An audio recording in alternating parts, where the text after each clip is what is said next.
quand ils vont, ou les lébous, quand ils vont vers le Pangol, là, ils commencent par dire Bismillah Rahman. Pour commencer leur pratique païenne, ou enfin païenne, leur pratique religieuse locale. Donc je pense qu'il faut qu'on intègre cela. Intégrer cela, c'est penser notre réalité, comment à chaque fois que nous sommes partis de notre réalité, nous avons été forts. Nous avons été forts, par exemple, quand dans les quartiers, dans les villages, nous avons mis en place des troupes de théâtre, des équipes de football, disons le front culturel de façon générale. Donc, je pense que notre adhésion au marxisme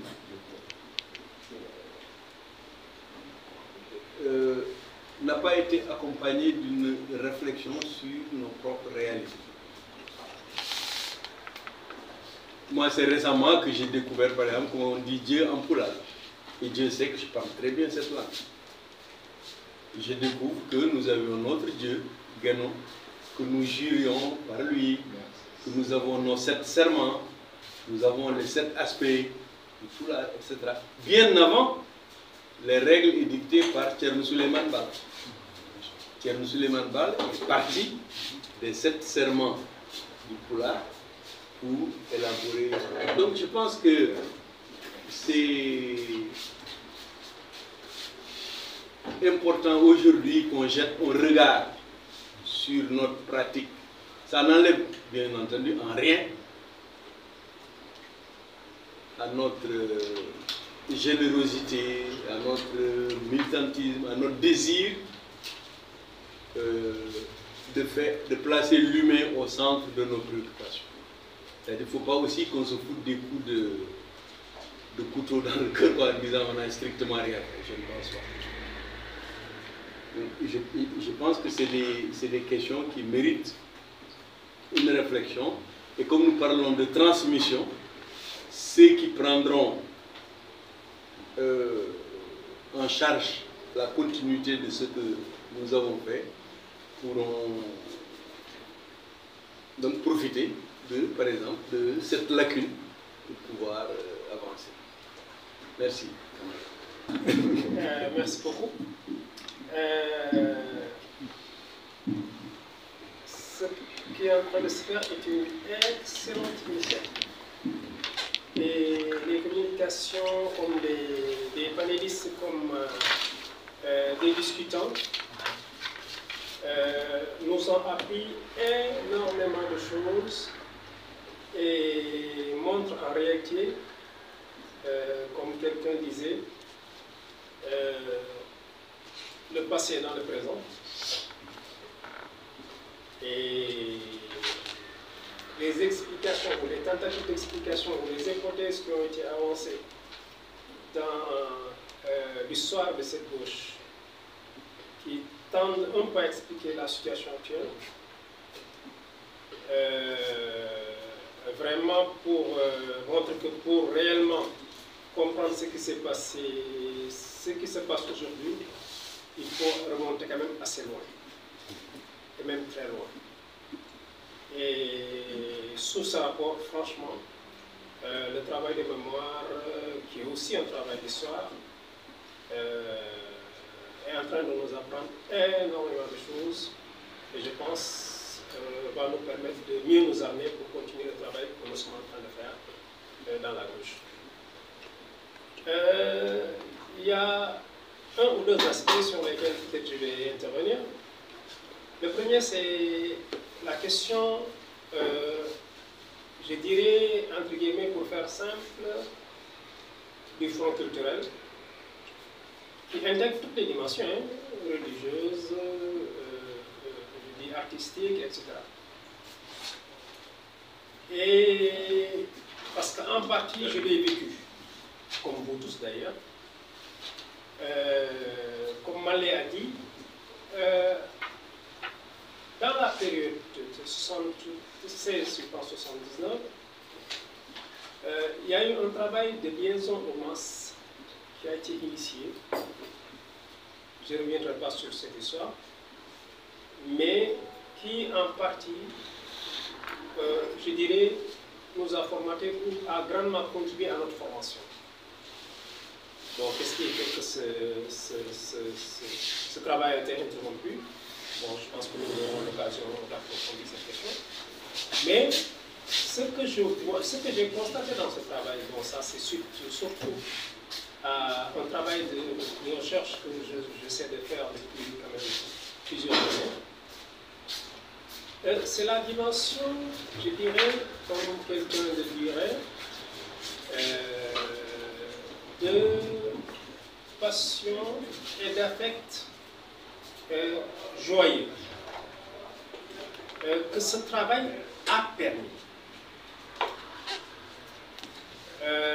Nous avons par le biais donc, du sport, par le biais de l'art, donc la comédie, n'est-ce pas, la peinture,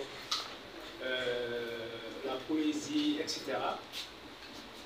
Et aussi même un travail sur le plan de la santé, nous nous sommes sentis utiles. Nous nous sommes sentis dopés. Nous nous sommes sentis ayant une grande générosité, un idéal profond que nous avons essayé d'expérimenter à la base avec des populations. Et j'avoue, ça a été très enthousiasmant.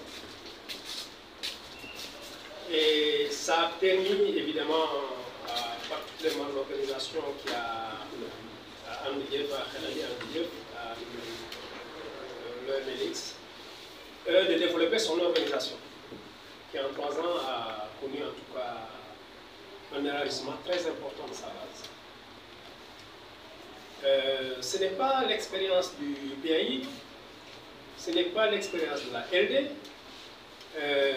Donc, en tout cas, pour les partis qui se sont réclamés de la gauche marxiste, c'est la seule organisation, ce n'est pas l'expérience aussi de l'Union pour la démocratie populaire. Ça a permis pour donc l'organisation Andedieu, cette a été très intéressante et très enrichissante. Je pense qu'il va falloir qu'on réfléchisse sur qu'est-ce qui s'est réellement passé, quelles sont les leçons, qu'est-ce qu'on peut apprendre de cette expérience et comment aujourd'hui tendre peut-être à capitaliser ça. Parce que je pense que la dynamique de toute révolution, comme on dit, comme quelqu'un le dit, je pense que c'est lui-même qui dit, il y a une dimension de romantisme, une dimension de rêve, une dimension de romantisme, une dimension d'affect, de passion positive, joyeux, et qui permettent une mobilisation extraordinaire parce que ça influe ou ça produit des imaginaires qui permettent aux masses populaires vraiment de s'investir pleinement. Et ça remet en cause en partie aussi, je dirais, notre conception de l'État et du rapport entre État et masse et peuple hérité de l'État français, l'État colonial ou l'État, je dirais, issu en tout cas, ou hérité excusez-moi, de la Révolution française, Révolution bourgeoise, je veux dire. Et ça repose même le problème de la démocratie. Aujourd'hui, tout le monde parle d'État, de démocratie, etc. Mais la démocratie dont nous parlions, ce n'est pas cette démocratie-là. L'État dont nous parlions, ce n'est pas cet État-là. Mais tout le monde pense qu'il faut aller, bon, on est en période électorale, il faut aller aux élections, gagner les élections et gérer l'État. Je pense que... Et les masses sont à haute, ne sont pas dans ça. Mais malheureusement, bon, c'est la culture la plus partagée, évidemment, parce que le travail qui devait être fait n'a pas été fait pour déconstruire tout ce que nous avons hérité de l'école, je dirais, française. Et donc, tout ce travail de déconstruction, ce que permettait le front culturel, le travail du front culturel, je pense que a été à un moment donné, et je pense que ça c'est un problème de fond sur lequel on doit réfléchir. Et je pense que le travail de Benjamin, du professeur Bouba, de Youssou, tout ça, on nous interpelle sur ces questions. Merci. Que ce soit l'intervention de Bouba ou des intervenants d'autres intervenants discutants. À cette étape, je ne voudrais pas basculer nos travaux déjà dans le second panel ou la seconde session. Mais déjà, je pense que, comme le dit Cousin le Vieux, il y a une question qui se pose. Nous avons relevé beaucoup de problématiques et d'interrogations, mais de tout le mouvement issu de mai 68, avec la création du MJML. Une première question se pose, peut-être des 3 ou 4 courants qui constituaient le MJML. Qu'est-ce qui explique que ce soit le financier qui ait eu une emprise sur le terrain des politiques? Je pense que vous avez dit qui a fait l'unité et l'organisation elle-même qui l'a précédé du pays. Apparemment, cette expérience a eu des difficultés pour avoir une emprise sur le mouvement populaire de façon durable, ce qui ne signifie pas qu'ils n'ont pas, cette expérience a fait beaucoup de choses qui sont méconnues. Et c'est effectivement cela. Ce n'est pas le cas peut-être des courants libertaires nationalistes qui ont existé plus ou moins ici dans le MJML, parce qu'ils se sont déployés surtout à travers des organisations panafricanistes. Je pense par exemple au chéranisme. Ce n'est pas d'autres expériences non plus, parce que je pense qu'il y a même des expériences trotskistes. Mais ici, cette expérience a pu véritablement avoir un impact dans les masses. Qu'est-ce qui explique ça? Je pense qu'il faudrait aborder aussi cette question ultérieurement. Ce qui ne fait que mettre en exergue l'importance des questions qui sont posées ici, allant dans le sens de dire qu'on aurait pu faire beaucoup plus. Le deuxième point, je pense à certaines choses qui ont été soulevées en rapport avec la même problématique. Prenons le cas de Nkrumah. Nkrumah écrit le conscientisme. Et comme il aborde les questions du marxisme, les questions de la religion, ou des religions, les questions de la culture traditionnelle, mais qui finit par écrire ensuite les luttes de classe. Après, je crois, le coup d'État de 1966, il fait la trajectoire inverse. Qu'est-ce qu'il explique? C'est une question. Découvre que l'enjeu des luttes de classe interpelle, même lorsque on veut s'approprier le patrimoine culturel pleinement. Donc ce point mériterait qu'on y revienne. Prenons l'exemple de Amilcar Cabral. On a parlé de la Guinée-Bissau. Je pense qu'on considère que ce qui fait la marque d'Amilcar Cabral, c'est d'avoir produit l'analyse de classe des sociétés africaines la plus aboutie. Et c'est lui qui parlait en 1966 aussi à Cuba, au nom du CONCP, la coordination des organisations de lutte contre le colonialisme portugais. C'est pour dire donc, je reviens sur ce que j'ai dit, je ne veux pas trop basculer, parce qu'il y a une interpellation du référentiel. Est-ce que c'est le référentiel marxiste, le référentiel léniniste, le référentiel maoïste, qui est à la base ou qui comporte des facteurs de ralentissement dans l'appropriation de nos réalités nationales? C'est vrai qu'on puisse identifier dans le référentiel pourquoi, lorsqu'on s'en approprie et qu'on élabore sur cette base, bon, on constate les obstacles, les retards et autres. Peut-être qu'on a c'est une interrogation.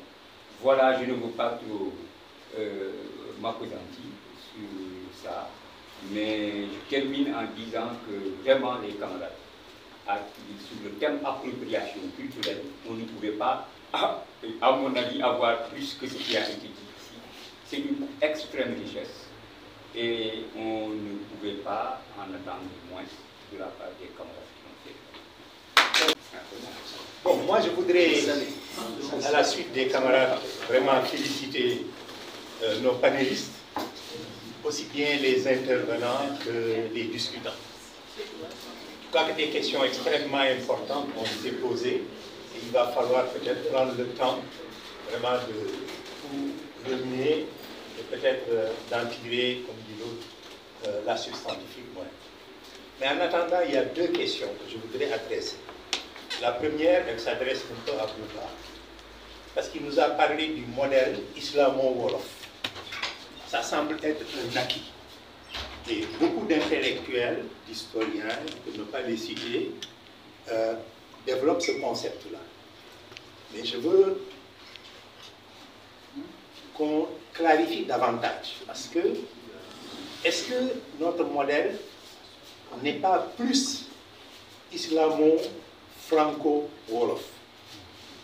Parce que quand même, après plus de 300 ans de présence coloniale française, je ne parle même pas antérieurement de la période esclavagiste, etc., si on tient compte également de l'impact de l'élite franco-coloniale que nous constituons, ou néocoloniale, peu importe, et de l'influence que nous avons dans la sphère sociale, la sphère politique, la sphère économique, etc. Quand on tient compte que depuis ce qu'on a appelé les indépendances, il y a eu quand même un processus d'urbanisation extrêmement important, qui aujourd'hui fait que quasiment en milieu urbain, nous sommes presque moitié-moitié, 40 et quelques % de taux d'urbanisation. Et une diaspora également qui est à l'extérieur, qui est également, au début c'était en Europe, mais maintenant ça s'élargit un tout petit peu, la France d'abord, ensuite l'Europe, ensuite les Amériques, etc., etc. Donc, notre modèle, je pense, est à la fois islamo, mais franco, wolof, et même ce wolof-là, il faut l'interroger.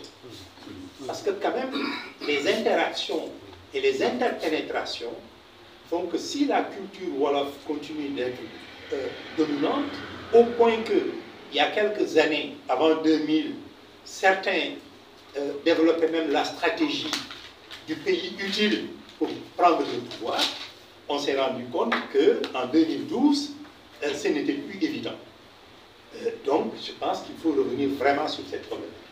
La deuxième chose que je voudrais dire, c'est que le processus d'appropriation, comme j'ai dit, processus, on ne peut pas regarder ça sans nous insérer dans la dynamique. Il faut regarder ça de manière dynamique. Si on regarde ça de manière statique, je pense qu'on risque de rater le coche. Je vais juste prendre un peu de temps, si vous le permettez. Bouba nous a interpellé sur le Rénou-Rénou. Pourquoi Rénou-Rénou? N'oubliez pas que c'est le premier parti, à notre connaissance en tout cas, à s'auto-appeler par le Wolof. Il y a eu certes des mots d'ordre, Monde Seréo, Bok Seréo, etc., mais sous le PN. C'est la première fois. Et l'organisation de laquelle est sorti Rénou-Réuni s'appelait MJML. Les gens qui sont sortis du MJML ont créé UDP, etc., etc. Nous avons été des initiateurs de ça. Pourquoi? Parce que, comme je dis, aller à la racine, renaître à partir de la racine, c'était ça la problématique. Et ce n'est pas anodin, que le premier journal important de cette mouvance-là était appelé aussi Kharebi. Ce n'est pas non plus anodin que l'organisation nationale démocratique qui va sortir se soit appelée également Amidjef. Je crois que sur le mouvement culturel, qu'est-ce qu'on a observé? 68 ne nous a pas fait revenir vraiment dans l'appropriation culturelle. Parce que 68, c'était plutôt l'ouverture vers l'extérieur. Ce n'est pas étonnant qu'on ait appelé MGML, parce que c'était lié en fait au PCMLF, etc., etc. Donc, c'est à partir de 68, faites l'amour, pas la guerre, on a le droit de se révolter, etc., on est anti-autoritaire, etc. C'était ça, ces problématiques qu'on posait. Il est interdit d'interdire. Il est interdit d'interdire. Mais après, même les mouvements culturels, les premiers mouvements culturels qui sont nés, c'est avec Pathé Diagne, sur l'avenue Maliksi, au centre culturel Blaise Diagne. Mais c'était la littérature américaine, afro-américaine, qui était traduite en Wolof et que nous apprenions et que nous essayons de déclarer. Les premiers mouvements culturels, associations culturelles, c'est Africa et France Femme. À Saint-Louis, c'était le foyer culturel. Mais ça mourut plus tard. Mais qu'est-ce qu'on voit? La littérature qui était en cours à l'époque, c'était celle de Fanon, celle de Césaire, celle de René Depestre. Donc il a fallu la naissance de Réunou Réuni pour qu'il y ait une sorte de bascule, pour qu'on revienne maintenant sur des associations, Ndielbe, Bokuyon, pas Bokuyaka, bien sûr, Yonundam, etc., etc. Donc, Khalion, ainsi de suite. Ce n'est pas anodin, camarade. Ça veut dire qu'il y a quand même une réflexion d'appropriation d'un processus qui est en cours. On était dans Fanon, on revient maintenant dans ces clubs appelés Fanon. Bon, bref, je ne vais pas trop prendre le temps, mais on peut élaborer sur ces questions-là pour montrer. Mais est-ce que le processus est arrivé à terme? Parce qu'on a réveillé, Lamine Senghor, Grand Kouaté, on a réveillé Djambon Boud, Nateyala, mais tout ça, Aline Chito, tout ça dans un processus. Et il a fallu 2008 pour que Yono Askanoui réveille Souleymane Baal et réveille la charte de Kourouka Fouga. Mais est-ce qu'on est allé plus loin, par exemple au 1er siècle avec l'Empire du Ghana? Est-ce qu'on est allé plus loin encore avec Cheikh Anta, jusqu'à l'époque Tinite, pour provoquer un peu mon ami Bouba? On n'est pas allé jusque-là, parce que c'est un processus. On s'est arrêté à un moment et on a eu des ruptures aussi dans ce processus. Mais je pense qu'en termes de genèse, il faut quand même revoir les choses, relativiser un tout petit peu les problématiques. Je m'arrête là parce que bon, sinon ça fait... Je m'associe aux remerciements des uns et des autres sur cette initiative. Bon, ce n'est pas pour me jeter des fleurs. Je fais partie des initiateurs, comme dit l'autre. Bon, moi je ne vais pas intervenir dans les interventions des camarades panélistes parce que bon, les études d'intendance m'ont fait que j'ai suivi de façon saccadée un peu les propos. Mais dans l'ensemble, puisque je connais les camarades, je suis un peu familier à leurs préoccupations, donc je me retrouverai après pour continuer le débat. Bon, d'abord pour dire, bon, c'est dans la lancée de pape, quoi. La construction était le fort de ce mouvement. La question, comme l'a dit Youssou, pourquoi ça s'est arrêté? Bon, il y a plusieurs interventions, plusieurs explications. Il s'est arrêté. Et il y a un processus de 68 à la création de cette gauche et à la bifurcation de la gauche Reine de Réunion, comme on a dit. Je crois que ce travail, bon, aujourd'hui, en voyant ce panel, on a l'impression qu'on a innové. Moi, je dis qu'on reprend le chantier. Parce que tous ces camarades qui sont là ont été jeunes à cette époque et avaient la même verve et la même énergie il y a 40 ans, peut-être même plus. Je taquinais souvent le camarade Babacar, moi je n'ai pas compris Babacar Falbeger en disant, bon, nous quand on venait 74, on était tout jeunes, 19-20 ans, bon, la révolution pour nous, on était des intellos, des jeunes étudiants, l'académie et la révolution n'étaient pas séparées. Et subitement, quelques années après, on s'est rendu compte, il y a, quand j'étais à l'académie, c'est un terme que j'utilise, c'est l'intelligentsia est séparé de la révolution, du programme politique. C'est un phénomène que je n'avais pas compris, qui fait qu'aujourd'hui, voilà ce qu'on a. Bon, c'est pas pour nous jeter des fleurs, dans la crème de l'intelligence sénégalaise, pour l'essentiel, c'est des militants de gauche, c'est des militants de parti. Mais on ne sent pas ce poids dans l'évolution de la politique, du processus de construction. C'est un problème. Et je crois que les différentes formes d'explication, on aura ça dans le débat pour expliquer sociologiquement, anthropologiquement, pourquoi il y a une sorte de position rétive des politiques vis-à-vis de la question intellectuelle, la question de la pensée. Et je crois que c'est un problème de la gauche en général. L'essence de la gauche, à mon avis, c'est de la pensée. C'est de la construction de la pensée et de la pensée critique vis-à-vis des autres pensées, vis-à-vis de sa pensée elle-même. Ça, c'est depuis le père Marx. Donc, qu'est-ce qui est arrivé et qu'on ait en monde subitement arrêté cette manière de penser? Nous qui étions dans le champ politique, on a vu ça, on était déchirés par cette affaire. Il y a les intellectuels qui pensent, il y a les politiciens qui pratiquent. Les politiciens ne pensent pas la politique. Enfin, ils pensent à une politique, mais ils ne pensent pas aux choses. Et quelqu'un le disait, moi j'ai fréquenté les bureaux politiques pendant longtemps, on ne discute pas d'ouvrage dans les bureaux politiques. Les grands leaders de ce mouvement, tu ne leur entends pas parler d'ouvrage qui est sorti. Ils discutent d'actualité sénégalaise, surtout à gauche. On ne parle pas. Le seul truc qu'on discute, c'est les journaux, Walfadjri, Sud, etc. C'est là-bas qu'on discute ça. On ne discute pas les passés. Or, on a les meilleurs intellectuels qui produisent, africains, sénégalais et même mondiaux. Donc, je pense que c'est la reconvocation de la question de la pratique politique et de la pensée intellectuelle. C'était ça le fort pour moi de ce mouvement. La rupture, peut-être à donner, c'est une hypothèse que j'ai, on y travaille, pour voir comment il y a cette césure et comment la déchéance de cette gauche, y compris la nôtre, est arrivée quand on a séparé les deux. C'est un problème.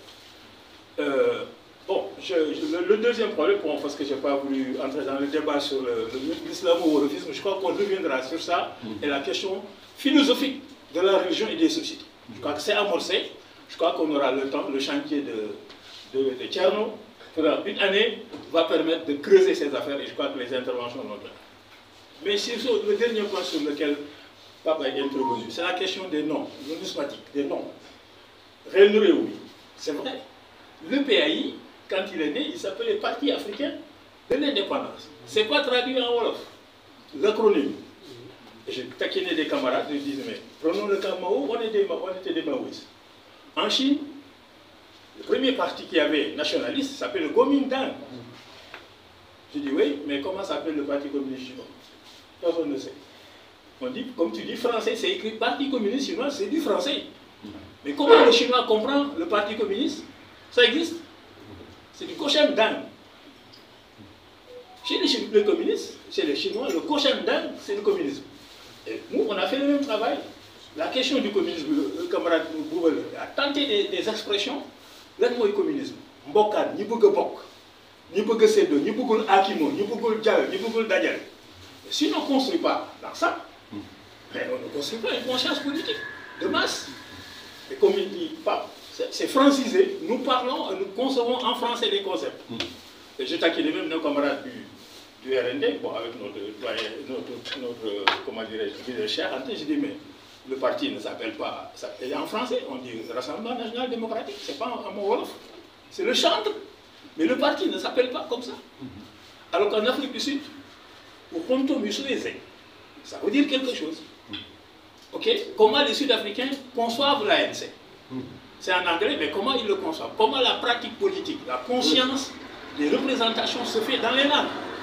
Et ça aussi, on ne peut pas nous apprendre ça parce qu'on est parti de ça. Bon, je ne veux pas reprendre le terme du Tcherno, mais c'est ça le fond du problème. Donc la rupture qui est arrivée, comment elle est arrivée? En quoi elle est arrivée? Et par la suite, comment elle était gérée? Bon, on ne va pas débattre aujourd'hui, mais c'est des pistes que j'ouvre.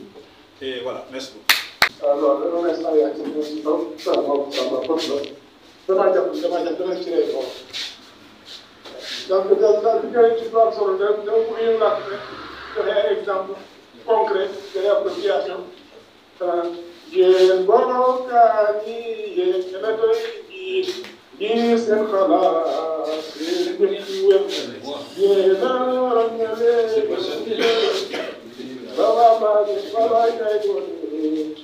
hein du ngeen fen du ngeen sos du ngeen rambaaj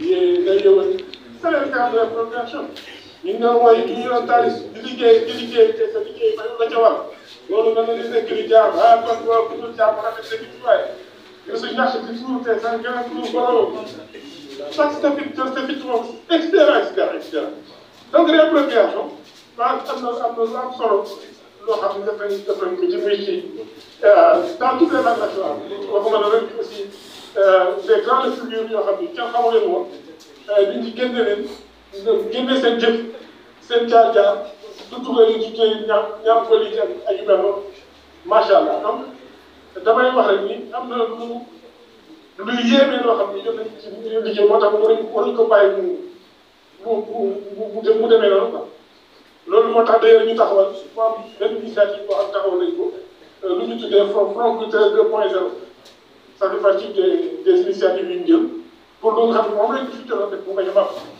bu bañ a nax say donc dama bëggoon ñu doon tuddee laa ci affaire yooyu ah fooy jeexale mooy ci mbokk alpulaar yi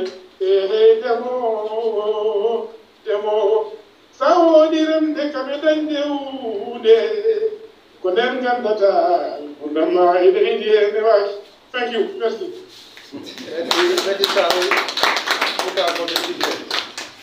Aujourd'hui, disons, de cette expérience, moi je dirais deux choses.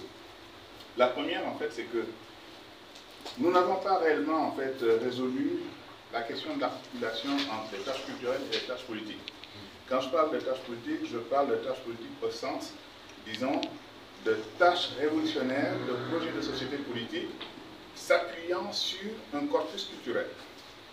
Et la question de fond, en fait, auquel nous nous sommes toujours confrontés, c'est celle de l'adaptation au combat démocratique culturel des années 50, qui se traduit par la négritude et puis d'autres mouvements, en fait, africains, qui ont eu pour objectif, effectivement, un combat de réhabilitation culturelle qui avait son sens dans la période coloniale, mais qui, aux indépendances, posait, en fait, une autre perspective, une perspective d'émancipation politique. Alors, la question, en fait, c'est que quand nous nous appuyons, en fait, sur une culture, est-ce que cela signifie que nous inventons une nouvelle culture? Et quand je regarde le déroulé un peu de la séquence, en fait, nous nous apercevons que nous avons un effort, disons, de systématisation d'une nouvelle culture populaire, pensant qu'à travers ce chemin, nous pouvons en fait développer une conscience révolutionnaire. C'est un débat qui reste ouvert, à mon avis. C'est dans la mesure où, si vous regardez un peu le déroulement des choses, pourquoi on ne s'est pas enraciné dans le temps? Contrairement, par exemple, au mouvement religieux qui s'est fortifié. D'ailleurs, ceci dit en passant, le mouvement religieux, toutes les formes d'organisation, disons, associatives religieuses remontent à très longtemps. En fait, dès 1930, hein, vous avez les brigades de la fraternité musulmane, ensuite vous avez l'Union culturelle musulmane des années 50, ensuite en 78, etc., jusqu'à nos jours. Donc c'est pour dire en réalité que ce qui a fait la persistance et disons, la durabilité de ce combat, si je m'appuie sur l'expérience religieuse, c'est le fait qu'il y avait une ouverture sur un projet politique. Or, nous, dans notre façon de travailler, nous avons développé les choses, mais en un moment, en fait, nous avons fait du culturalisme. Du culturalisme dans le sens où ça devenait, la création d'une culture populaire devenait la finalité en soi. Et c'est la raison pour laquelle, aujourd'hui, quand nous regardons les choses, c'est très bien, il y a eu un mouvement artistique, populaire, etc., mais finalement qui n'embranche pas sur une réalité politique de prise de pouvoir. Et ce qui va faire qu'en réalité, les acteurs, disons, de ce mouvement vont finalement s'épuiser et finalement intégrer des cadres traditionnels. Donc, ça nous amène en fait à une nouvelle perspective. Et c'est la fameuse discussion en fait de Gramsci hein, sur le combat culturel, mais en tant qu'il est porteur de valeurs révolutionnaires. Et ça pose une autre question, c'est de savoir, est-ce que nous, au Sénégal, nous avons une expression autonome, disons en fait, d'un socialisme révolutionnaire que nous voulons inventer, ou est-ce qu'en fait nous nous rattachons à une tradition internationale, et c'était le cas avec le Maoïsme. Donc, il y a quand même en fait un universalisme en fait de pensée politique qui est à la base en fait le ciment de l'action politique.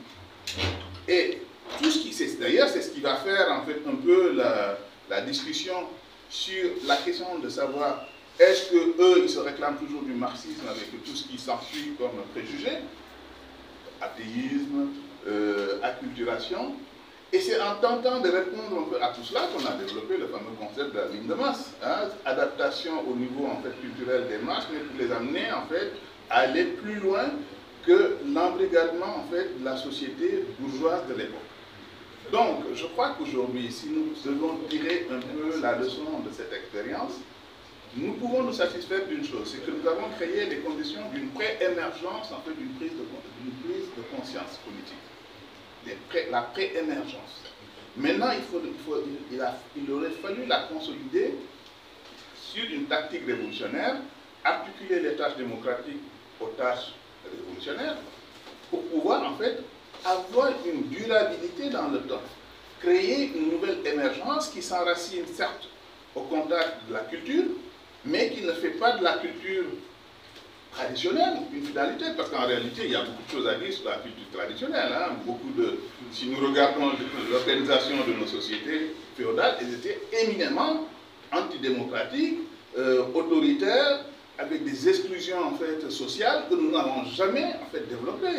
C'est-à-dire que nous avons pris tout le passé en le glorifiant sous certains aspects de résistance coloniale, mais en taisant un peu toute la partie, si vous voulez, d'oppression populaire. Et ça, je crois que c'est quelque chose qui, aujourd'hui, doit nous interroger. C'est-à-dire jusqu'à quel point nous devons faire des compromis sur un acquis politique et quel est le devoir de lucidité et de réalisme et même d'universalité que nous devons avoir sur ces questions. En réalité, je termine sur ça pour dire, est-ce que l'Afrique, de façon générale et au-delà du Sénégal, a-t-elle, disons, un destin solitaire ou s'intègre-t-elle dans une communauté, disons, de pensée qui certes s'appuie sur des expériences en fait particulières, mais qui a une trajectoire, disons, plus ou moins commune. Et ça, cette question est importante, parce qu'aujourd'hui, nous sommes de plein pied liés de partout, en fait, à la société mondiale, par Internet, la globalisation, etc. Et si nous nous réfugions dans un passé mythifié, le risque, en fait, c'est que nous ayons un discours à contre-temps. Un discours à contre-temps dont, disons, la conséquence serait soit une conséquence, si vous voulez, conservatrice, avec un retour aux valeurs vraiment ultra conservatrices, ce qu'on constate aujourd'hui au Sénégal. Quand vous regardez l'évolution des choses, la pensée politique, mais vous avez en fait un retour vraiment aux valeurs extrêmement conservatrices. Ou alors faut-il, disons, avoir ce devoir d'inventaire et dire voici ce qui a été fait de bien, mais également arrêtons-nous sur les expériences et leurs limites pour pouvoir vraiment construire quelque chose qui s'inspire à la fois des succès mais également du échec. Voilà, merci. C'est quelle est l'expérience de l'organisation? Qu'est-ce qu'on peut prendre, qu'est-ce qu'on peut apprendre de cette histoire? L'appropriation culturelle de l'histoire de Réunion. Pour moi, c'est vraiment la question centrale. Ce qui fait que je reste un peu sceptique parce qu'on a même peur d'identifier l'objet de la réflexion. C'est-à-dire que c'est l'histoire d'une organisation marxiste-léniniste maoïste. C'est ça son identité. Ce qui fait que cette histoire-là, elle est longue, elle est complexe, elle est difficile, mais on n'a jamais cherché à comprendre qui Amonou était. C'est ça qui distingue notre organisation de toutes ces organisations de gauche. Que ce soit au Sénégal, que ce soit en Afrique ou à travers le monde, on a une identité qu'on a construite. on avait un projet de société. Je pense que pour moi, être de cette organisation, c'est que les gens se sont battus pendant 20 ans, 30 ans, mais autour d'un projet de société. Maintenant, c'est l'organisation qui a porté ce projet de société. Mais n'oublions pas quand même que cette organisation, entre 73 et 80 jusqu'à 2000, mais elle était à l'échelle du Sénégal. Elle n'était plus dans le giron élèves, étudiants, paysans. Non, on avait une organisation à la limite internationale parce qu'on avait nos antennes. Donc cette organisation-là, culturellement, on a fabriqué quelque chose, à mon avis. C'est le marxisme, tel qu'on l'a compris, qui nous a permis de mettre en place cette organisation. Le pape le disait tout à l'heure, les MJ, ML, mais c'est une étape. Mais c'est par le bilan de MJ, ML, par l'expérience, qu'on a eu l'objectif central. D'ailleurs, on disait l'objectif central, c'était de créer l'organisation de l'avant-garde. Mais c'est ça qui a structuré toute la vie de l'organisation pendant quand même 20 ans, 30 ans. Pour moi, c'est vraiment un premier problème que je pose, cette identité-là. Maintenant, la difficulté, ou en tout cas, il y a plusieurs difficultés, c'est qu'on est dans un contexte de crise de l'organisation. On est dans un contexte de crise de l'organisation. Mais on est aussi dans un contexte de crise de notre société, de la politique, des idéologies. Mais ça, c'est un travail supplémentaire que nous n'arrivons pas à poser. Quelle est la nature de la crise de l'organisation? À quel moment on est entré en crise? Pourquoi on est entré en crise? Pourquoi ça a donné tous ces résultats jusqu'à présent? À mon avis, là aussi, il faut se réapproprier cet échec-là. On est passé d'une grande organisation qui avait son projet, qui avait son organisation, qui avait ses méthodes de travail, qui avait même son modèle de militant. Le maoïsme était différent des autres. Mais qu'est-ce qui fait qu'à un moment donné, on rentre dans un nouveau processus d'affaiblissement de l'organisation? À mon avis, ça aussi c'est une question pour moi. Autant je me réclame même pas de Dieu. Non, je me réclame de Renou, parce que c'est ça, c'est dans ça qu'on m'a éduqué pendant 20 ans. Et je sais que ce que j'ai appris là-bas, ça n'a rien à voir avec AGI, ça n'a rien à voir avec le mouvement étudiant, le mouvement élève, parce que c'était l'avant-garde.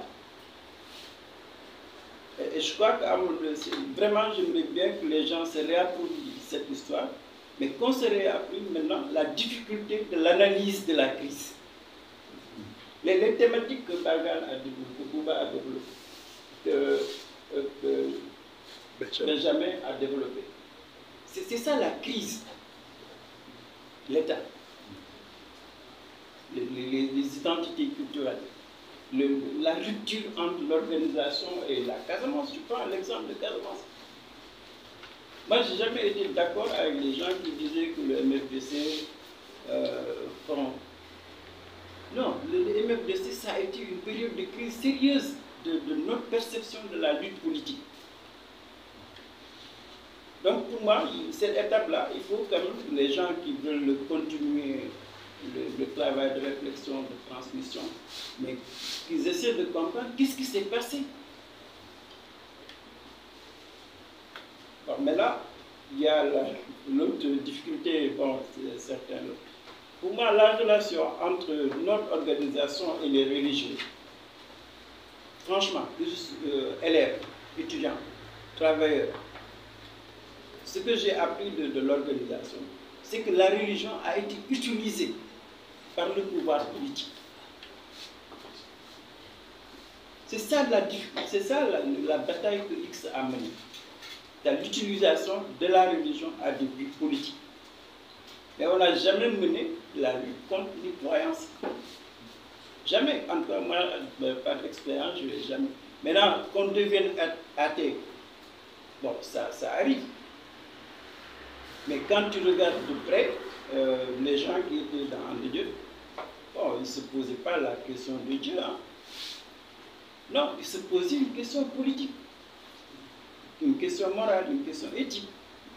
Mais les questions religieuses, je me souviens, c'est vraiment dans les cercles restreints de X, avec Nganga, avec Chérif. Les militants de X là, c'est nous qui cassions la tête sur la religion, sur le débat idéologique, voilà, avec Idifal. Donc c'était vraiment un cadre très restreint de militants qui s'interrogeaient sur l'islam. Bon, ça aussi, bon, peut-être qu'il faudra creuser la question à ce niveau également. Mais là où je suis un peu déçu, c'est Diop qui l'a dit. Cette appropriation culturelle, bon, l'histoire du X, le problème des crises, mais ce qu'on a apporté en termes de mouvement associatif, culturel, sportif, en tout cas jusqu'à présent, je n'ai pas vu une organisation produire ce résultat. Même par rapport à la gestion du pouvoir politique, ce qu'on a fait comme résultat, ça jette les bases d'une gouvernance démocratique. Donc cet héritage-là, mais comment faire pour que les gens se réapproprient? Parce qu'il y a des gens qui sont là, ils ne savent pas, là, et c'est tout ça vient. Hein? Les gens ne savent pas. Ils sont nés, ils ont trouvé des ASC, ils ont trouvé les navetans, ils ont trouvé des héritages, ils ne savent pas quoi. Je prends même l'exemple des amicales. Regardez comment les étudiants ont détruit les amicales, alors que c'était le résultat de lutte politique.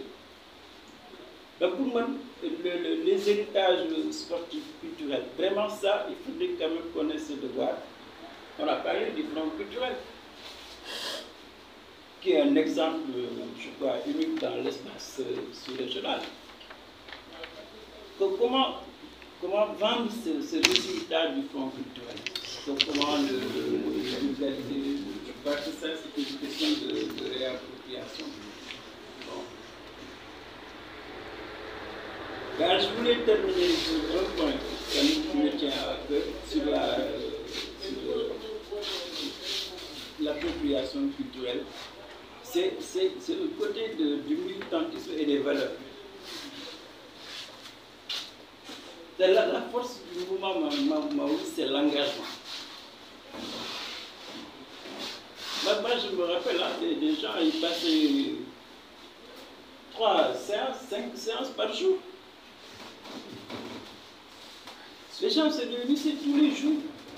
Je dis au lundi, 4 fois, 5 fois dans la semaine. Mais cet engagement, cette énergie-là, sur 10 ans, 20 ans, mais si on n'est pas capable de nous réapproprier cet engagement-là, bon, il y a un problème.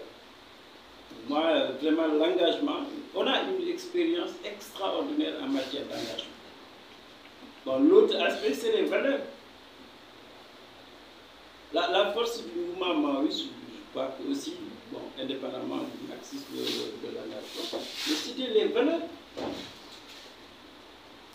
C'est comment c'est-il que nous, même les religions dont on a parlé, pourquoi ils faisaient si confiance aux maoïstes? Pourquoi cette confiance qu'on avait dans le mouvement élève, dans le mouvement étudiant, dans les syndicats? Je pense que c'est parce que quand même on incarnait des valeurs. Et ces valeurs-là, malheureusement, ben, on est en train de les perdre. Mais on a construit, et je prends même les deux exemples, bon, j'entends pas les gens en parler. C'est-à-dire dans X, le corps des révolutionnaires professionnels. Je n'ai pas vu dans les autres partis politiques, en tout cas, une organisation qui a réussi à engager ce processus-là. Et à la limite, on a même peur d'en parler. Alors que, ben, dans notre lecture du marxisme, pour prendre le pouvoir, en tout cas jusqu'à preuve du contraire, si tu veux prendre le pouvoir et que tu n'as pas de professionnel qui travaille que pour ça, tu ne prendras jamais le pouvoir. Et ça, c'est notre expérience, c'est notre compréhension du marxisme. On a quand même quelque chose à dire à notre société. Maintenant, je termine par... pour moi, bon, peut-être qu'on va venir à la prochaine session sur l'idéologie. je disais dans le panel, la meilleure porte pour comprendre l'histoire de X, c'est la politique.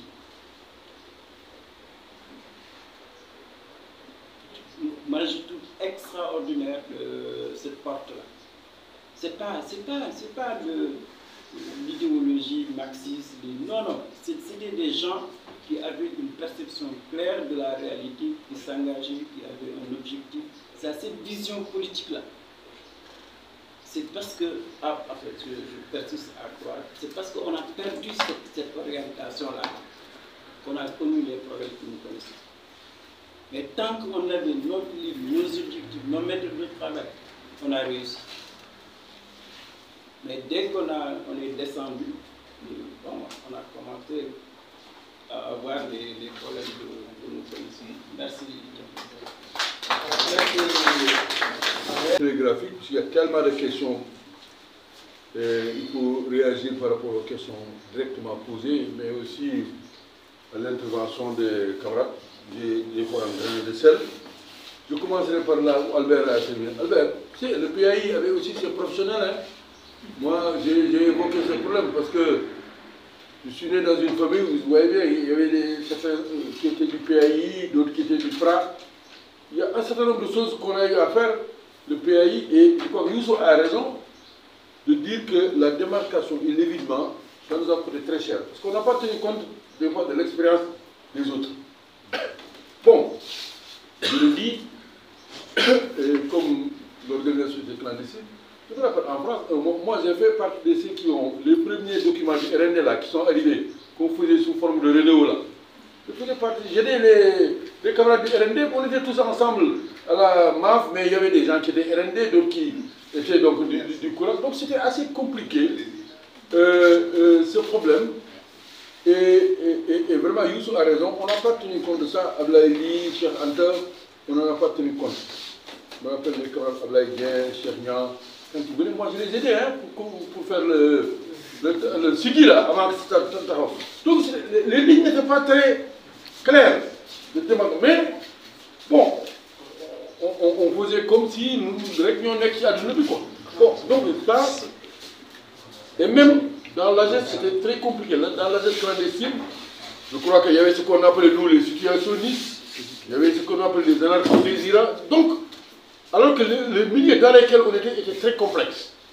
Et je crois que vous va y revenir sur quand est-ce qu'il y a eu la stabilisation idéologique. Parce qu'au départ, on était dans différentes dynamiques. Et je crois que c'est bon de... Alors, le deuxième point, ça me permet d'enchaîner d'ailleurs, parce que Benjamin l'a dit, à propos de la Cora, c'est une bonne approche, je le dis. Mais la Cora, les premières manifestations de la Cora, mais c'est depuis l'Égypte pharaonique. Cela, maman, il a fait un ouvrage remarquable sur la Cora. Donc, même notre Mali là et notre Ghana là, qu'est-ce qu'il y avait avant? Ces questions-là, sur la longue durée, et tu as parfaitement raison, et Cheikh Anta le sait. La Cora aujourd'hui qu'on a ici en Afrique de l'Ouest, mais si vous regardez les documents égyptiens, vous allez voir les gens avec la Cora. Hein. Donc, ça fait très longtemps que nos ancêtres là, ils étaient assez avancés. Et je crois que ton approche devait permettre aussi de revenir sur le choc qu'on a eu. Parce que parler de la Cora, c'est vrai, mais même la Côte d'Ivoire, même le Burkina. Parce que l'espace Mandeng, c'est tout ça. Et nous, souvent, on est resté dans notre petit cocon là. Et je pense que c'est bon que tu reviennes sur Kansala. Parce que la grande destruction, c'est quand effectivement les deux grands groupes ethniques en Afrique les plus puissants, le groupe Poulard et le groupe Mandeng, ben, vous savez, hein, les Portugais et les Anglais, ils en ont profité. Ça a été un massacre terrible.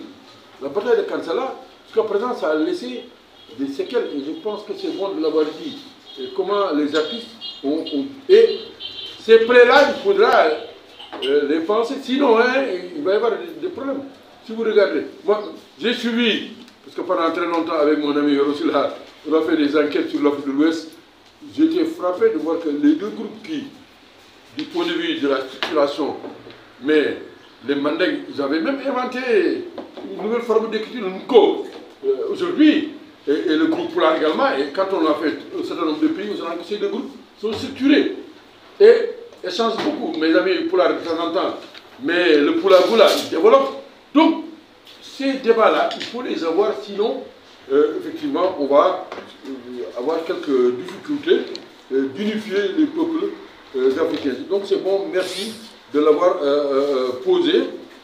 Quant à là, les vents d'Est et les vents d'Ouest, je ne reviens pas là-dessus. Maintenant, un autre problème, la liquidation du FC. Alors là, mais ce n'est pas accidentel, hein. Ça a été mûrement réfléchi. C'est qu'à un moment, on contrôlait ceux qui étaient au pouvoir. Parce que le problème, c'est d'avoir qui est au pouvoir. Le pouvoir des élites, le pouvoir des chefs, des fondateurs. Ça, on ne contrôlait plus ce mouvement, il fallait le liquider. C'est une sorte même de suicide. Je ne parle même pas maintenant de liquidation de tous les groupes là qui n'étaient pas d'accord, on les exclut. Mais c'est ça qu'il y a eu comme problème. C'est ça qu'il y a eu comme problème. C'est-à-dire que les pouvoirs là, qui sont dans le monde, qui ne veulent pas quitter le pouvoir, c'est le même problème qu'il y a dans les mouvements. Alors là, je crois qu'on a le problème des irrédentismes, les mythes. Alors, je signale une chose très intéressante. Dans les ménages Momar Koumba, il y a eu de très bonnes contributions, même sur ce problème, même en Casamance. Comment l'idée indépendantiste est arrivée? Mais les Liboula aussi ont failli avoir leur indépendance. Hein. C'est bien documenté dans le livre qui vient de sortir, qui fait 700 pages. Je recommande que les camarades le lisent. Il y a d'excellentes contributions. Comment on a essayé de faire croire aux Casamance qu'ils sont autonomes, qu'ils peuvent avoir leur propre territoire. Et les Libou, qu'est-ce qui a amené la capitale ici? Mais à un moment, ils ont compris que si on reste la capitale à Saint-Louis, comme ce qui est arrivé à Mayotte, là, vous avez vu ce qui s'est passé au Comores, on a échappé belle un moment. Et c'est bien documenté, je crois que c'est bon, donc Benjamin de l'avoir posé, les mythes fondateurs. Autre problème, c'est celui qui a posé les problèmes très intéressants, la question de la religion. Mais, vous savez, moi, ce texte, quand on étudie le Coran, quand on étudie la Bible, les livres, on peut y trouver ce qu'on veut. On peut défendre des thèses anarchistes, des thèses communistes, des thèses pouvoiristes. Moi, j'ai fait cet exercice. J'ai lu le texte, je renvoie aux camarades qui sont intéressés, je fais une photocopie. On peut être quelqu'un qui est contre toute forme d'État, à partir de la Bible, à partir du Coran. C'est écrit.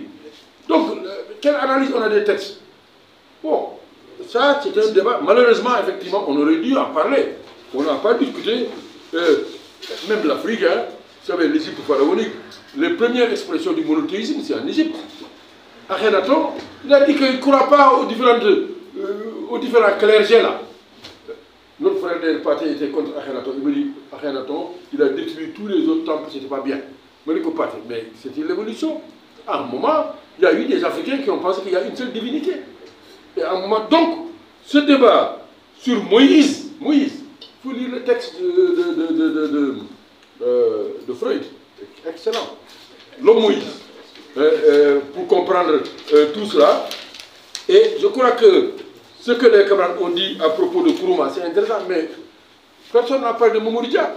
Mais Mamadou Dia, voilà un cas très intéressant du rapport religion-politique avec les problèmes qu'il a eu avec les marabouts au Sénégal. Le cas Dia, il faut y revenir, le président Dia. Donc, rapidement sur les mythes fondateurs aussi. Bon, ça, vous va y revenir. Parce qu'on n'a pas épuisé tout le débat. C'est très complexe. Ceux qui ont créé l'OBLX là, à un moment, ils ont même créé un alphabet autonome. Ah oui! Ils ont créé un alphabet. Et moi, j'ai dit l'autre jour à un des grands, mais il y en a qui sont vivants. Hein. Ils sont vivants. Il faudrait qu'on revienne sur ce qu'ils voulaient. Parce que quand tu vas jusqu'à créer ton alphabet, qui n'est ni l'alphabet latin, ni l'alphabet arabe, c'est qu'il y a quelque chose dans la tête. Et le groupe fondateur, là, ils ont eu ces idées. Donc, à mon avis, et vous allez y revenir, il y a ceux qui étaient panégristes, peut-être ceux qui étaient marxistes, ceux qui étaient nationalistes nègres, etc. etc. Tu as raison, il y a beaucoup de grands qui étaient dans cette affaire. Et Je vais terminer sur deux aspects. Je n'ai pas eu le temps de... Parce qu'on a essayé de traduire... Bon, c'est vrai, on a traduit d'où viennent les idées Gilles, tout ça. Mais le texte de Marx, le manifeste, c'est très intéressant. J'ai parlé un peu de l'incident, pas l'incident, mais un vieux qui a entendu un jour qui dit, mais ce texte-là, c'est extraordinaire. Quelqu'un qui ne connaissait rien du tout de Marx. Mais malheureusement, l'exercice n'a pas été terminé. La traduction du PAI, qu'on connaissait, et qu'on avait même d'ailleurs, en disant qu'il oui, faut aller plus loin, parce qu'il y avait des choses. Mais il y a des passages du manifeste, quand Marx dit parfois les ouvriers triomphent, mais c'est un triomphe éphémère. Le résultat véritable de leur lutte est moins le succès immédiat que l'union de l'ensemble des travailleurs. Malheureusement, on n'est pas arrivé à ce passage parce que ce qui fait que les militants, souvent, ils peuvent être rapidement découragés parce qu'ils ont des fois des difficultés. Alors que dans le manifeste, il est dit que tous les mouvements historiques ont été jusqu'à présent accomplis par des minorités au profit des minorités. Le mouvement prolétarien est le mouvement spontané de l'immense majorité au profit de l'immense majorité. Ces textes-là, c'est écrit par Karl Marx et Engels et d'autres textes. De sorte que moi, à mon avis, le débat, la meilleure façon de rendre un hommage aux fondateurs de ce socle, c'était l'histoire des faits sociaux, la rigueur marxiste sur les questions économiques, les questions culturelles, afin de fournir aux agents historiques de la rénovation les armes théoriques et idéologiques. Ça, on n'a pas pu le faire, parce que ça, c'était très complexe.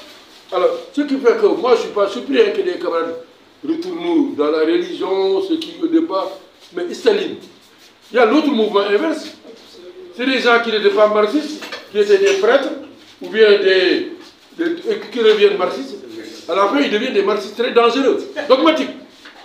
Ah oui, il faut citer aussi les cas des gens qui, au départ, n'étaient pas marxistes, qui deviennent marxistes, ils sont dogmatiques, ils n'écoutent rien du tout. Et ça, je pense que Sidiki, il faut revenir. Ce que tu as évoqué est important, l'eschatologie. Mais il y a beaucoup de similitudes marxistes. Dans le corpus marxiste, des éléments qui peuvent être des éléments religieux, hein, qui semblent être, qui parlent du paradis. Je renvoie aux travaux de Mircea Eliade sur les... Voilà. Donc, ça, c'est les mythes fondateurs. Je crois que, peut-être, pour terminer, c'est tout simplement les intellectuels. Je signale une information. Les intellectuels et la gauche, dans le livre consacré à Momar Koumba, vraiment, j'ai essayé de faire le parcours. Qu'est-ce que c'est qu'être la gauche? Comment traduire ça? Vieux-Diagne a raison. Moi, j'essaie de traduire gauche, moi, ni bouge bolobok. La droite, moi, ni six, ni focale. Moi, il faut que les gens comprennent que ça signifie gauche. Sinon, les gens, les populations entendent gauche-droite, ils ne savent même pas de quoi on parle. Moi, j'ai essayé de voir, dans l'histoire du Sénégal, qui a été à gauche. Il y a des chrétiens, il y a des musulmans qui ont été à gauche. Et dans le texte, je donne leur nom, qui ont eu des positions démocratiques et de gauche. Donc, je crois que Bié a raison, il faudrait Alors, tu es parti, mais Papa a posé une question. Moi, c'est vrai, j'utilise ce mot, mais moi, ce n'est pas mon concept. Le mot islamo-wolof. Je vous signale que, on m'a beaucoup attaqué dans les réseaux sociaux. Quand on a publié notre texte sur l'ethnogenèse du Sénégal, en parenthèse, ce texte, je l'ai fait parce que ce sont des amis sud-africains qui voulaient comprendre comment le Sénégal est le seul pays en Afrique qui n'a pas eu de coup d'État. Samba Mboup m'a demandé d'essayer, je peux expliquer. C'est ce texte que j'ai enrichi, mais quand il a été publié dans l'Histoire générale, bon, sur les réseaux sociaux, on m'attaque. On m'attaque en me disant que moi, je n'aime pas les Wolofs. Ah oui, oui, oui. Il y en a même qui m'appellent maintenant Bouba Traoré. Parce qu'il paraît que moi, je suis... Parce que j'ai dit que les Wolofs, on ne peut pas comprendre les Wolofs si on écarte les Sérères, les Alpulars, les Soninké. Mais c'est ce que je connais. Moi, j'ai fait la linguistique. Absolument. Et je ne suis pas le seul. On ne peut pas comprendre le phénomène Wolof au Sénégal si on ne connaît pas ce que c'est que les Aoussa, si ce que c'est que le Swahili. Mais maintenant, des gens qui prennent l'Internet et surtout, ils peuvent le faire. Mais ça ne changera rien. Je dis quelqu'un qui n'a pas fait le latin, qui ne sait pas que le latin a donné le français, le portugais, l'espagnol, le roumain, mais je ne peux pas discuter avec lui. Je ne peux pas. Parce que je parle à quelqu'un qui ne comprend pas ce que je dis. Donc, la question de l'ethnicité, la question... Alors, Pathé, à un moment, et ça j'étais témoin, Pathé parlait du système tekrourien. Pathé Diagne, à son âme, notre grand. Mais j'ai assisté à des polémiques. C'était les étudiants d'ailleurs qui nous demandaient de discuter. Pathé disait qu'au Sénégal, il y a l'islam tekrourien et l'islam qui est venu plus tard. Sidi Lamine Niasse n'était pas content. Il y avait des débats à n'en plus finir, j'étais présent. Et Pathé disait que Tekrour, l'islam est arrivé là-bas au Xe siècle. Et que c'est différent de certaines parties du Sénégal où l'islam est arrivé au 19e, où on n'a pas la même façon de voir les choses. C'est ce que disait Pathé. Est-ce qu'il avait tort? Non. Mais il disait une réalité qui était manifeste. Au Sénégal, l'islam est là, dans certains coins depuis le 10e siècle, dans d'autres. Et effectivement, il y a eu des problèmes. Il y a des marabouts qui ont tenté de faire violence. Et vous savez comment ça s'est terminé. Il y a eu des gens qui ont voulu convertir par la force. Ça a été dramatique. D'autres ont essayé de... Donc, il faut que les Sénégalais comprennent ce qui s'est passé. Et ça, ce n'est pas évident. Et je crois que Tcherno...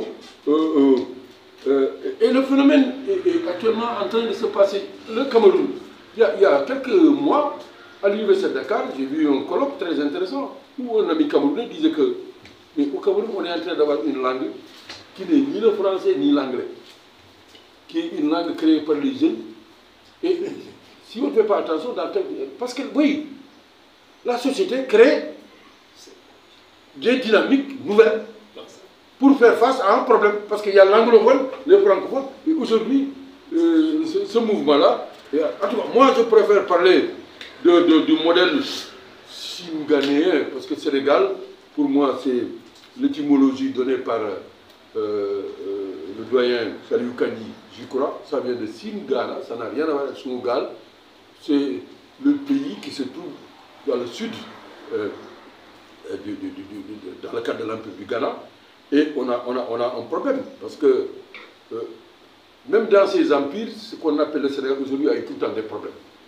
Ça permet de comprendre pourquoi on a eu des difficultés avec la Fédération du Mali et un certain nombre de problèmes. Et ça, il faut voir. C'est tout le débat sur les terroirs, les territoires, comment gérer tout ça. Et nos futurs États confédérés devraient en tenir compte. Sinon, même parmi les Wolofs, il y a des Wolofs qui ne seront pas d'accord avec le pouvoir central. Et ça, si on n'intègre pas ça à Tcherno, on va avoir des difficultés. Et je crois que je vais m'en arrêter là. L'articulation entre tâches culturelles, Pape a raison, et tâches politiques, ça c'est le grand challenge. Comment articuler ces questions? Merci Thierry. Merci.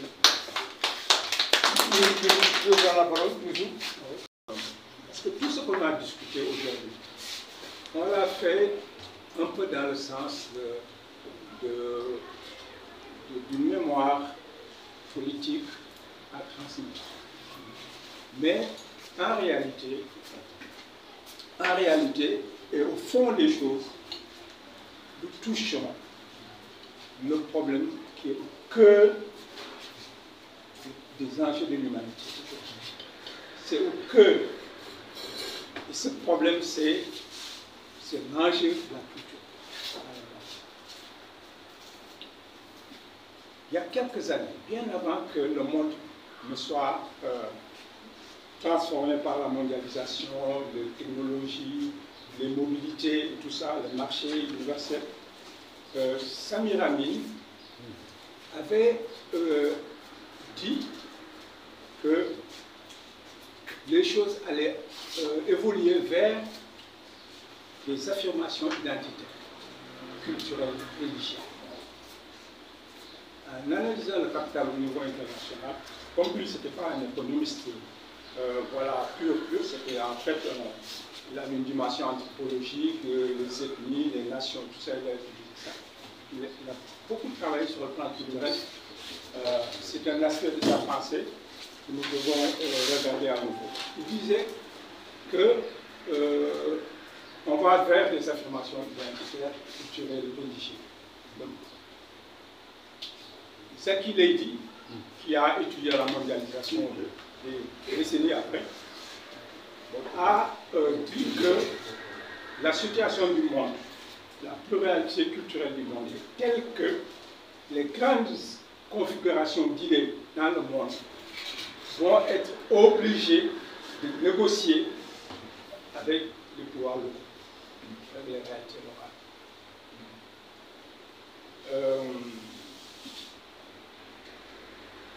Aujourd'hui, cette mondialisation a renforcé la question culturelle pour 3 raisons. La première, c'est que la mondialisation a créé l'actualité du sens régional, parce que le monde étant unifié en cybermonde, les petits pays, les petits espaces n'avaient plus de sens, et qu'il fallait, en conformité avec la logique de la nouvelle configuration du monde, que des espaces régionaux se constituent. L'Europe a donc l'Union africaine, l'Union européenne, le regroupement en Asie, en Amérique latine, et aussi le mouvement subit en Afrique du panafricanisme. L'actualité comme ça, dans les idées, etc. Donc c'est une logique de transformation d'actualité du monde. La deuxième, c'est la démocratie participative, puisque les États-nations, avec cette mondialisation, ont été obligés de desserrer leur poids, leur autorité sur les sociétés, et donc de lâcher prise. Hein, c'est de lâcher prise et de créer une montée dans l'espace politique des groupes sociaux, des communautés, des différentes catégories, etc., qui maintenant revendiquent leur place dans l'espace politique national et leur identité au plan international. Et le troisième aspect, c'est l'aspect de cette actualité, c'est vraiment les affirmations identitaires. Et ça correspond à une crise aussi de l'hégémonie culturelle occidentale sur le monde. On a parlé de quelques décennies, le choc de civilisation, etc., etc. Et maintenant, avec cette mondialisation libérale, c'est affirmé. Maintenant, il y a la question de toutes les communautés de l'humanité, c'est la question de l'affirmation de la souveraineté culturelle de la société humaine. Alors, ça veut dire quoi? Ça implique l'autre transformation, qui est celle des États. Parce que la question auquel aussi les communautés, les sociétés, le marché est confronté, c'est aussi la question des États. Et dans nos pays, l'État qui était un État issu de la colonisation, un État comprador, a subi des mutations, à mon avis, très importantes. Parce que l'économie mondiale a été accaparée par des groupes privés qui surfent par l'Internet, les bourses automatisées, voilà, qui eux-mêmes en réalité organisent le marché universel au-dessus des États-nations eux-mêmes. Ces groupes, avec la financiarisation du monde, sont devenus tellement puissants. Et il y a tellement d'argent, de milliards de dollars qui fonctionnent dans le monde, en cliquant sur un truc. Le monde est devenu un monde d'argent, un monde financier. Des pouvoirs financiers, ces pouvoirs financiers sont devenus des pouvoirs mafieux, ont été organisés par des lobbies mafieux, etc., qui font que maintenant nos États, à mon avis, les États auxquels nous faisons face aujourd'hui en tant que mouvement révolutionnaire, etc., ne sont plus les mêmes États qui étaient là en 70, etc., 80.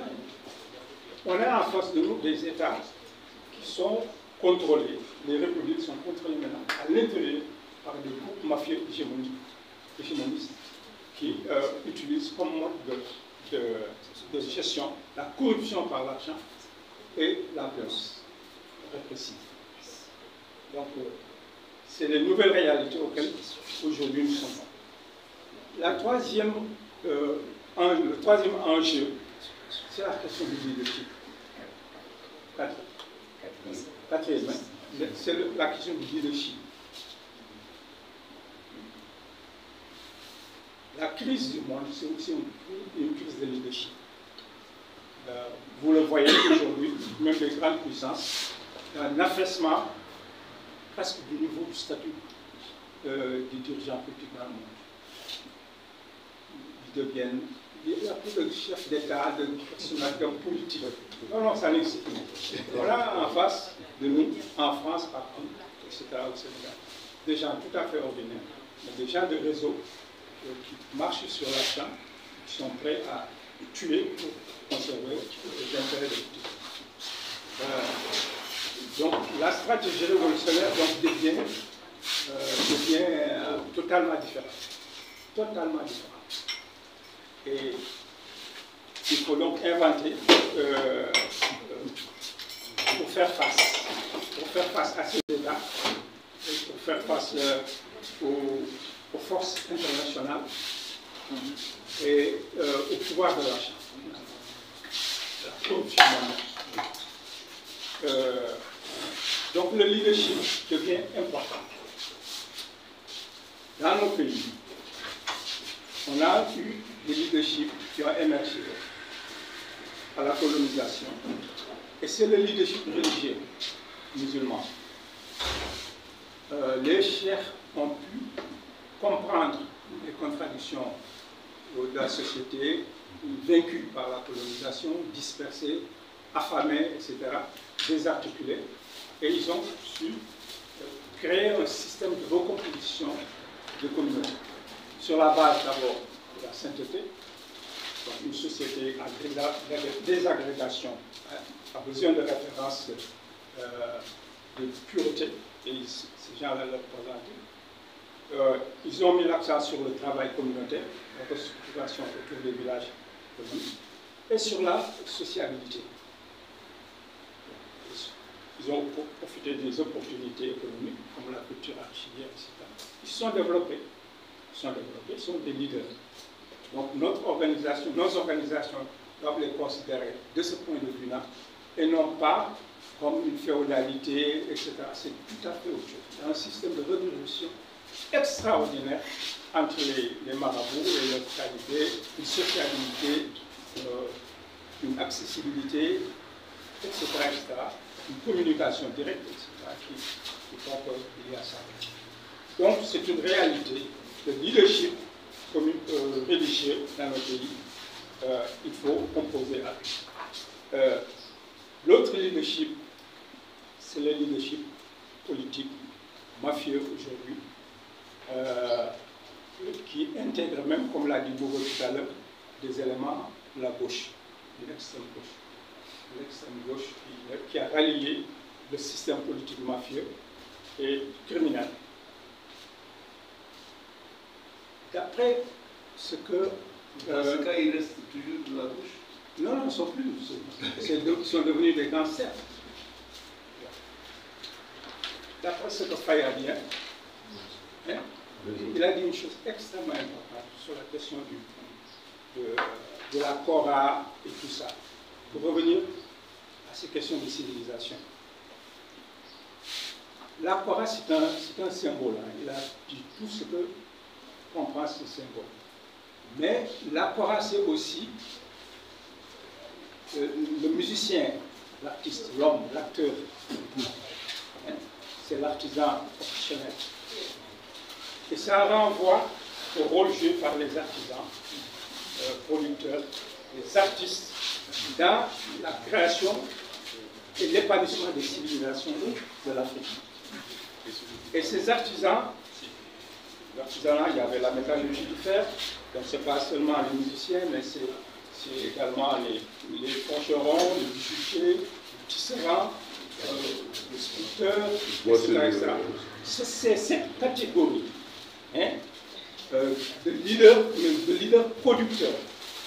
C'est des leaders producteurs qui sont enracinés dans leur communauté et qui travaillent pour leur communauté, mais qui sont aussi organisés en réseau sur un espace africain international. Et c'est ça qui fait la force de ces leaders, de ces communautés professionnelles, artisans, artistes créateurs. pour dire aujourd'hui, à mon avis, si on veut réfléchir et changer nos pays, il y a, premièrement, il faudrait qu'on ait une vision de système politique d'État tel qu'il est, quelle vision, ce système-là, tel qu'il est, doit dépérir. On ne peut plus fonctionner avec un système de violence sur la société, un système de dictature renforcée, un système de prédation de ressources. Historiquement et de manière civilisationnelle, les États qui sont développés sur le continent africain au plan international ont pu créer un rapport d'équilibre entre l'État, le pouvoir et les communautés. C'est pourquoi on a pu développer des civilisations, avoir une culture de la paix, régler les problèmes d'inégalité, la négociation, la délibération, etc., les échanges, les cousinages, etc. C'est parce qu'on a eu des États qui n'étaient pas des poids d'oppression, de contrôle et de ponction des ressources et du travail des communautés.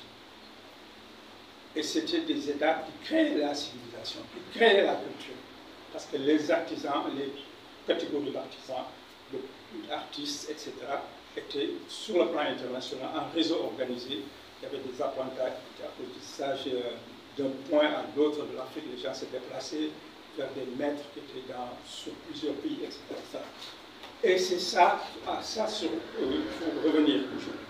Il nous faut des États qui sont des États qui servent les communautés et des États qui sont dirigés par des artistes, par des artisans, par des ingénieurs, par des philosophes, par des hommes de culture, des savants au service de la communauté. Voilà, merci. Ça, c'est la touche.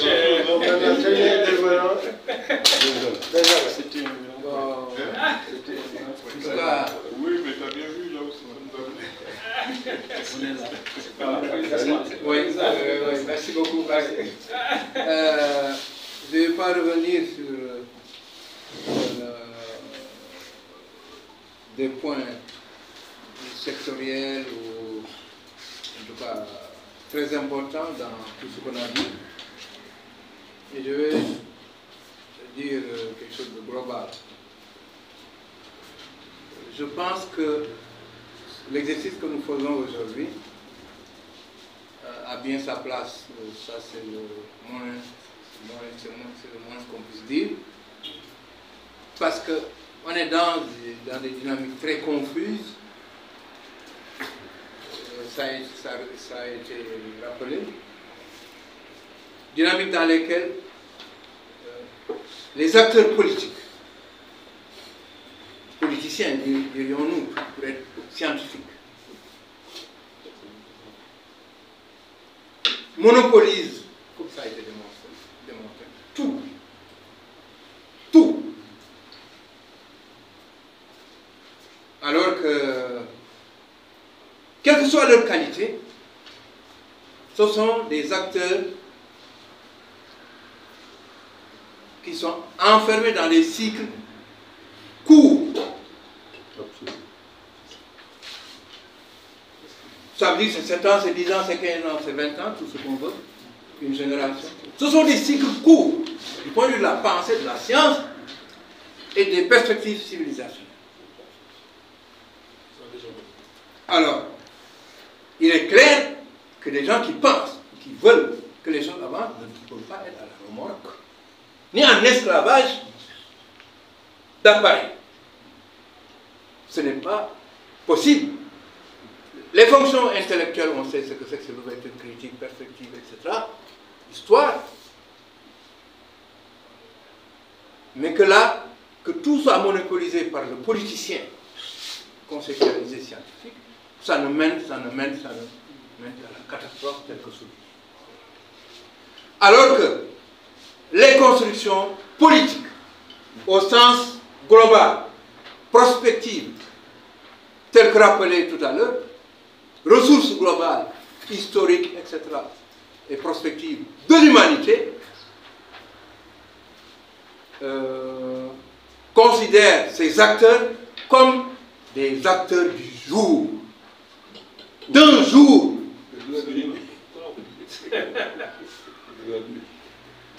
Et de la nuit, comme dit vous.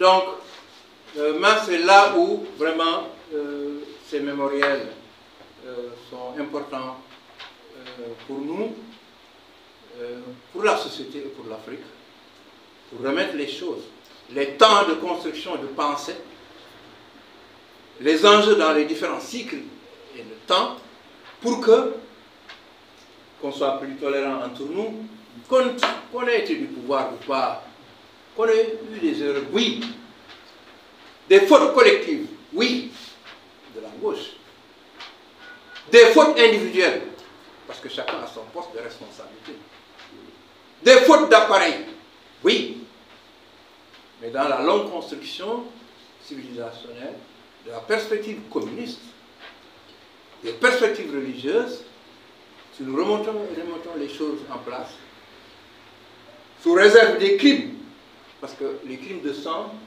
sont d'ordre de rupture. Dans les civilisations traditionnelles, en Casamance, il est interdit de verser du sang. On reviendra sur la question de la Casamance. J'ai fait un nouveau texte pour dire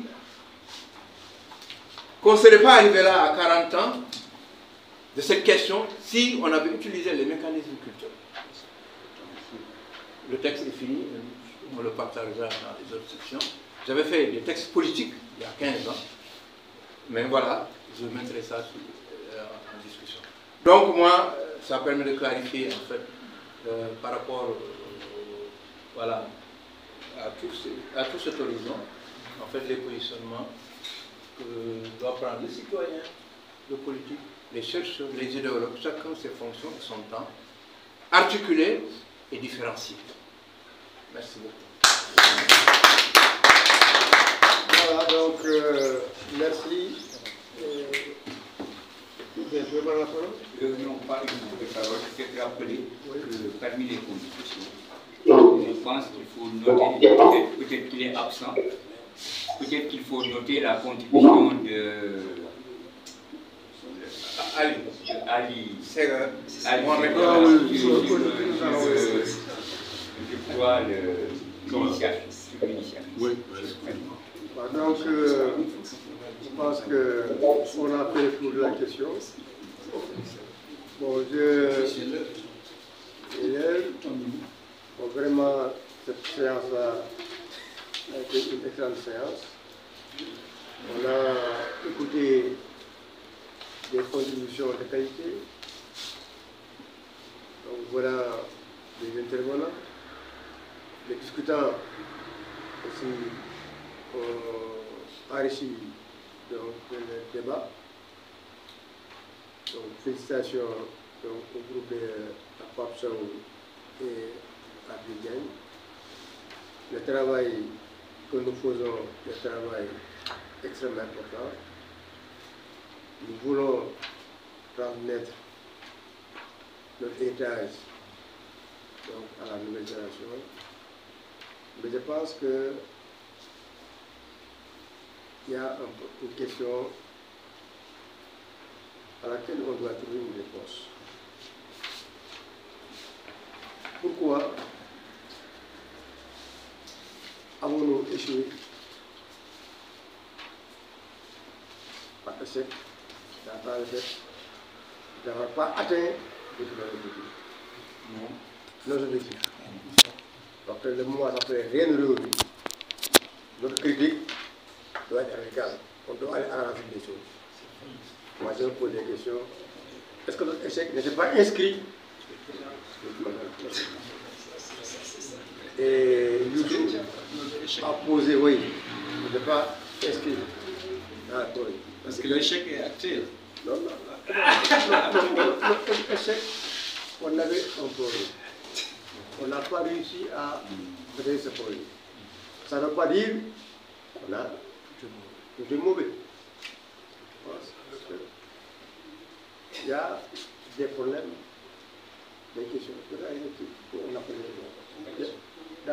Quand on s'est réclamé du marxisme et du maoïsme, moi je me pose la question, est-ce que nous avons été des bons marxistes et des bons maoïstes?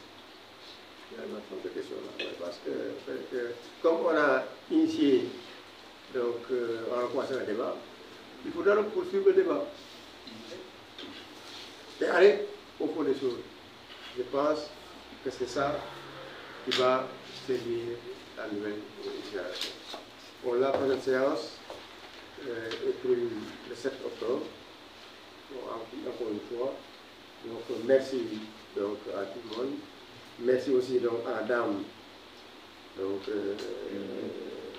qui nous a donné donc, la boisson et les beignets. Il faut acter ça. Question bien mal posée. Je pense que la prochaine séance, il faut que Sénégal, nous sommes nous sommes la question. Donc, échec ou le succès. Sénégal, bien sûr, nous wow, donc c'est ça que je voulais dire. Voilà. Ma question, comment expliquer que ce qu'on voulait n'a pas été ce qu'on... C'est pas encore réalisé. Ne c'est pas réalisé. Oui, il faut bien poser ça. Voilà. C'est ça la question. Parce que Benjamin Le Séré, il parle de perspective. Il ne faut pas qu'on oublie cette perspective. Il ne faut pas clore. Le cycle n'est pas clôturé. Vous avez voyé. Merci donc à tout le monde. Rendez-vous. Bon week-end. Merci.